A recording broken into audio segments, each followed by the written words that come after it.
started to become some more styles of music, mellower acoustic stuff. I think it would have kept going because that whole 4-track lo-fi thing was just. I got a bunch of stuff from Shrimper that, 10% of it's phenomenal, and the other, I think I just thought about you. I liked it better, like, at one time it seemed like SST was kind of the big label, and they were putting out all this, like, stuff that was being called post-punk, and it seemed like punk was growing. And, the only thing that kind of got on my nerves was like, hey. Everybody's room? Oh, yeah, okay. It was like when, the whole punk revival happened, except this time without any, without the way of life or whatever, without the meaningful part, just the look and the sound and the style. It's like, that's the only thing that kind of got on my nerves. I didn't feel like the indie scene was dying out. I just felt like punk was getting narrower instead of bigger. It's weird. Just like I said, the stuff I like today is Derek Matthews, Elliott Smith, mellow kind of stuff. I don't feel punk rock anymore. Well, I'm not angry anymore. I'm just bummed out, discouraged, cynical. Well, I think things that push out different ways, and like, I didn't feel like Rancid was pushing anything out, but it's sentimental, I suppose. Yeah. But I'm not, I'm not necessarily pushing anything out either. But that seemed like at one point there were all these. It was being called post-punk, and it seemed like this positive growth or movement of punk, like expanding itself. But now it's just like back to old school, but now it's all over the radio, or not right now, but like last year or whatever. This seemed like a... Right now, Gravel's kind of came in Matthew's band, Ezra, that kind of stuff.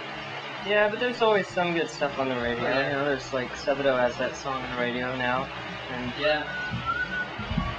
And but yeah, Bush is the bummer. Featuring that guy who played bass in the book. Right. But I think that worked well. Hi Lou. I don't know.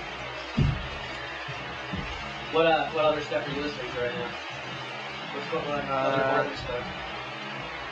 Other Portland Is there stuff? anything else going on up there that's interesting? Well, I like that band Junior High you're talking about. But then again, my girlfriend's in it, and so is my roommate. Junior High? Yeah. It's a good band. Gee, what's the other one? Pete Krebs's band there, Golden Delicious. That's a pretty class act band too. Is there some Portland metal called Rollerball there or something? Yeah, there's a band called Rollerball. Yeah. I don't know. There's a lot of bands there. Didn't you do something on a Sony EP with Aaron? Yeah, I played drums on a Sun song. Yeah, what was that? What song was that? Was it the I think it was called Diners Club. It was on a one of those 7 inches with 4 bands, Okay. and they had one song. It seemed like they had a bunch of remixes on that last album, and it seemed like I saw your name as being like the remix engineer.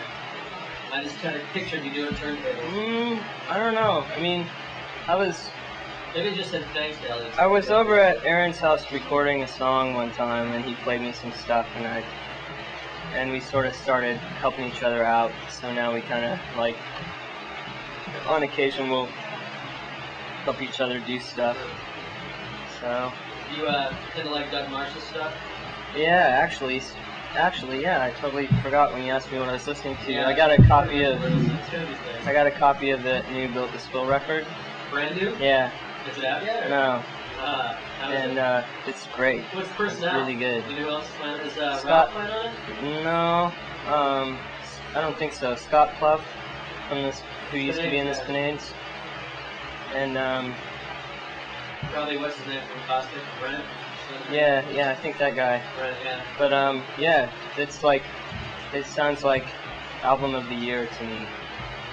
But Is Up putting it out? Is it not doing it? no, it's their major label It's like, debut. I think Warner is or whoever. wow. And it's a great day for for rock and roll, because you know usually like the first record on a major is really sort of insecure sounding, and this one is like totally confident sounding, and it's really good. Don't Spill Caustic Resin?